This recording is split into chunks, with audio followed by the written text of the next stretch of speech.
সুপ্রিয় শিক্ষার্থীবৃন্দ, আসসালামু আলাইকুম। আজকে আমি তোমাদের নার্সারির আরবি ক্লাস নেব। এর আগের ক্লাসে আমরা কি শিখেছিলাম? জবর দিয়ে আলিফ থেকে ইয়া লেখা শিখেছিলাম এবং ছন্দ শিখেছিলাম। আজকে আমরা কি শিখব? আজকে আমরা প্রশ্ন শিখব। দেখো, আজকে আমরা কি শিখব? প্রশ্ন শিখব। প্রশ্নটা কি?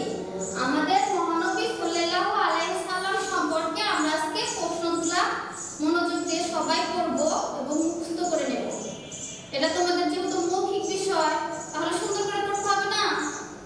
সবাই মনোযোগ দিয়ে ক্লাসটা করবা এবং প্রশ্নগুলো সুন্দর করে মুখস্থ করে নিবা আমার কাছ থেকে। আর আমার সাথে তোমরা পড়াটা সুন্দর করে বলবা।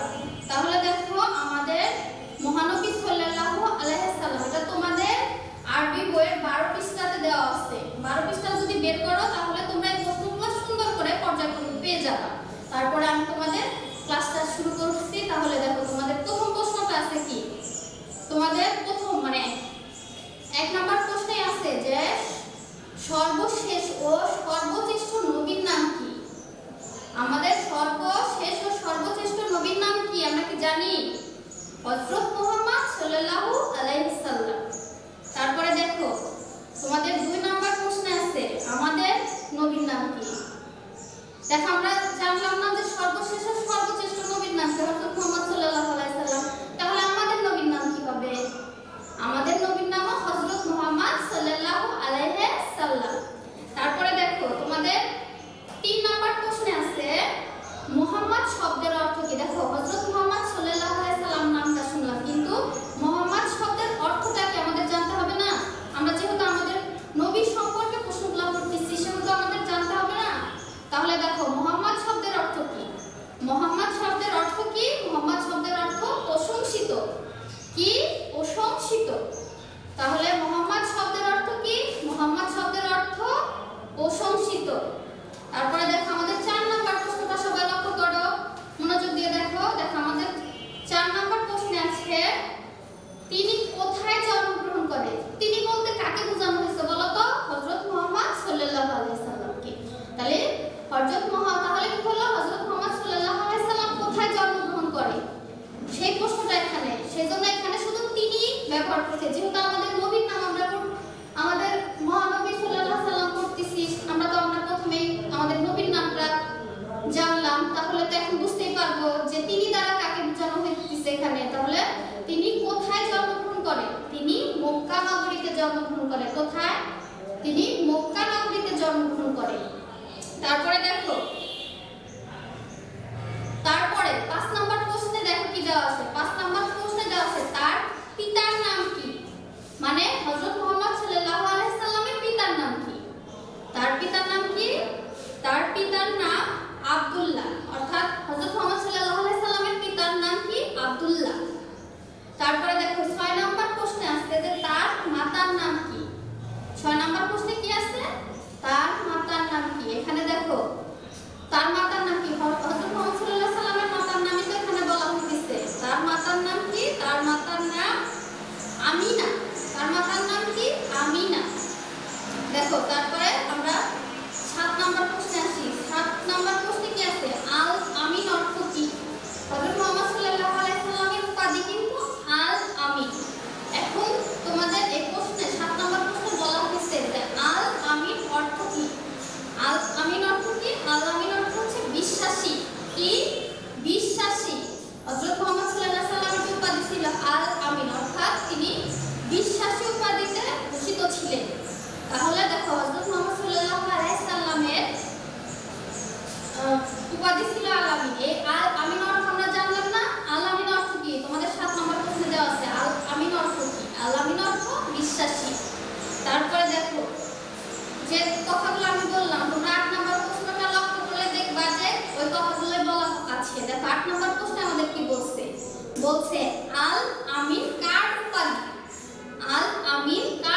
আমরা 9 নম্বরের পর 10 নং প্রশ্নটা দেখব। 10 নং প্রশ্নে কি আছে? মহানবী সাল্লাল্লাহু আলাইহি সাল্লাম কত বছর বয়সে নবুয়ত লাভ করেন? 10 নম্বর প্রশ্নটা দেখো যে মহানবী সাল্লাল্লাহু আলাইহি সাল্লাম কত বছর বয়সে নবুয়ত লাভ করেন? মহানবী সাল্লাল্লাহু আলাইহি সাল্লাম 10 বছর বয়সে নবুয়ত লাভ করেন। তারপরে দেখো 11 নং প্রশ্ন। 11 নং প্রশ্নে বলা আছে হাদিস অর্থ কি? 11 নং প্রশ্নটা কি দেখো, হাদিস অর্থ কি? হাদিস অর্থ কি? হাদিস অর্থ বাণী। হাদিস অর্থ কি? হাদিস অর্থ বাণী। হাদিস অর্থ কি তাহলে? হাদিস অর্থ বাণী। এখন আমরা জানবো যে হাদিস কাকে বলে। দেখো 12 নম্বর প্রশ্ন তোমাদের, 12 নম্বর প্রশ্নে আছে হাদিস কাকে বলে। দেখো মহানবী সাল্লাল্লাহু আলাইহি সাল্লামের কথা, কাজ ও সম্মতিকে হাদিস বলা হয় বা বলে। তাহলে হাদিস কাকে বলে? মহানবী সাল্লাল্লাহু আলাইহি সাল্লামের কথা, কাজ ও সম্মতিকে হাদিস বলা হয়। এখন হাদিস কাকে বলে এটা একটু বড়, তোমাদের মুখস্থ করতে একটু কষ্ট হবে, সেজন্য আমি পড়াটা তোমাদের বারবার বলে দিচ্ছি। তোমরা আমার সাথে যদি দুই একবার বলো তাহলে তোমাদের প্রশ্নটা সহজ হয়ে যাবে। দেখো 12 নম্বর প্রশ্নটাতে কি আছে? 12 নম্বর প্রশ্নতে আছে হাদিস কাকে বলে। মহানবী সাল্লাল্লাহু আলাইহি সাল্লামের কথা, কাজ ও সম্মতিকে হাদিস বলে। কি হলো তাহলে? মহানবী সাল্লাল্লাহু আলাইহি সাল্লামের কথা, কাজ ও সম্মতিকে হাদিস বলে।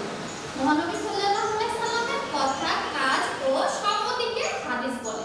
এখন দেখো আমাদের মহানবী সাল্লাল্লাহু আলাইহি সাল্লামের যে আমরা প্রশ্নগুলো করলাম, এখানে তোমাদের মোট 12টা প্রশ্ন আছে। 12টা প্রশ্ন মনোযোগ দিয়ে তোমাদের পড়তে হবে। আমি তোমাদের পড়ানোর সুবিধার্থে পড়াটা আমি আবার পুনরায় রিপিট করতেছি, পুনরায় তোমাদের বলতেছি, সবাই সুন্দর করে আমার সাথে পড়াটা পড়বা। দেখো আমরা প্রথম প্রশ্ন কি পড়লাম? 1 নম্বর প্রশ্ন কি ছিল? 1 নম্বর প্রশ্ন কি ছিল? 1 নম্বর প্রশ্ন ছিল সর্বশেষ ও সর্বশ্রেষ্ঠ নবীর নাম হযরত মুহাম্মদ সাল্লাল্লাহু আলাইহি সাল্লাম। তারপরে দেখো দ্বিতীয় প্রশ্নটা আমরা কি পড়েছিলাম? আমাদের নবীর নাম কি? জানলাম তো আমরা এই যে আমাদের নবীর নাম হযরত মুহাম্মদ সাল্লাল্লাহু আলাইহি সাল্লাম। তারপরে মুহাম্মদ শব্দের অর্থ কি? হযরত মুহাম্মদ সাল্লাল্লাহু আলাইহি সাল্লাম, এটা তো মহানবী সাল্লাল্লাহু আলাইহি সাল্লামের নামের একটা অংশ।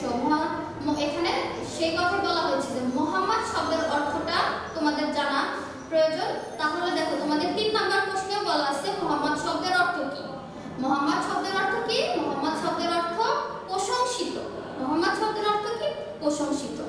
তারপরে দেখো তোমাদের 4 নম্বর প্রশ্নে আছে তিনি কোথায় জন্মগ্রহণ করেন, মানে হযরত মুহাম্মদ সাল্লাল্লাহু আলাইহি সাল্লাম কোথায় জন্মগ্রহণ করেন? তিনি মক্কা নগরীতে জন্মগ্রহণ করেন। তিনি মক্কা নগরীতে জন্মগ্রহণ করেন। দেখো তারপরে 4 নম্বর প্রশ্ন তো আমরা দেখলাম। 4 এর পরে দেখো 5 এ কি বলা হয়েছে? 5 এ বলা হয়েছে হযরত মুহাম্মদ সাল্লাল্লাহু আলাইহি সাল্লামের পিতার নাম কি? এখানে সংক্ষিপ্ত ভাবে বলছে যে তার পিতার নাম কি। যেহেতু আমরা মুহাম্মদ সাল্লাল্লাহু আলাইহি সাল্লামের প্রশ্নগুলো করতেছি, তাহলে আমরা তো বুঝতেই পারতেছি যে এখানে মুহাম্মদ সাল্লাল্লাহু আলাইহি সাল্লামের পিতার নামের কথা বলা হয়েছে। তাহলে মুহাম্মদ সাল্লাল্লাহু আলাইহি সাল্লামের পিতার নাম কি? আব্দুল্লাহ। কি? আব্দুল্লাহ। তারপরে দেখো আমরা তারপরে 5 এর পরে কি 6 তার মাতার নাম কি সেটা বলা হয়েছে যে মুহাম্মদ সাল্লাল্লাহু আলাইহি সাল্লামের মাতার নাম কি? আমরা তো জানি, এর আগে পড়লাম। কি জানি না? হ্যাঁ, আমিনা। মহানবী হযরত মুহাম্মদ সাল্লাল্লাহু আলাইহি সাল্লামের মায়ের নাম, মাতার নাম আমিনা। তারপরে দেখো তোমাদের 7 নম্বর প্রশ্নে আছে আল আমিন অর্থ কি? আল আমিন অর্থ কি? আল আমিন অর্থ আমরা শিখলাম বিশ্বাসী। আল আমিন অর্থ হচ্ছে বিশ্বাসী। আল আমিন অর্থ কি? আল আমিন অর্থ বিশ্বাসী। তারপরে দেখো আমরা 8 নম্বর প্রশ্ন দেখি আল আমিন কার উপাধি? আল আমিন হযরত মুহাম্মদ সাল্লাল্লাহু আলাইহি সাল্লামের উপাধি। তারপর 9 নম্বর আল কুরআন কার উপর নাযিল হয়? আল কুরআন মহানবী সাল্লাল্লাহু আলাইহি সাল্লামের উপর নাযিল হয়, অর্থাৎ আমাদের নবীর উপর আল কুরআন নাযিল হয় হযরত মুহাম্মদ সাল্লাল্লাহু আলাইহি সাল্লামের উপর। তারপরে দেখো 10 নম্বর মহানবী সাল্লাল্লাহু আলাইহি সাল্লাম কত বছর বয়সে নবুয়ত লাভ করেন? মহানবী সাল্লাল্লাহু আলাইহি সাল্লাম 10 বছর মহানবী সাল্লাল্লাহু আলাইহি সাল্লাম 40 বছর বয়সে নবুয়ত লাভ করে। তাহলে কি শিখলাম? 40 বছর বয়সে নবুয়ত লাভ করে। তারপরে দেখো 11 নম্বর প্রশ্নে আছে হাদিস অর্থ কি? হাদিস অর্থ কি? হাদিস অর্থ বাণী। হাদিস অর্থ কি? হাদিস অর্থ বাণী। হাদিস কাকে বলে? তোমাদের 12 নম্বর প্রশ্নতে আছে হাদিস কাকে বলে? মহানবী সাল্লাল্লাহু আলাইহি সাল্লামের কথা, কাজ ও সম্মতিকে হাদিস বলে। আমি আবার পুনরায় বলতেছি, মহানবী সাল্লাল্লাহু আলাইহি সাল্লামের কথা, কাজ ও সম্মতিকে হাদিস বলে। দেখো আমরা কি আরবি আজকে প্রশ্নগুলো শিখলাম, সবাই বাসায় এটা সুন্দর করে মুখস্থ করবা আমার কাছে। বারবার করলে তোমাদের পড়াটা খুব তাড়াতাড়ি হয়ে যাবে এবং তোমরা পড়াটা মনে রাখতে পারবা। সবাই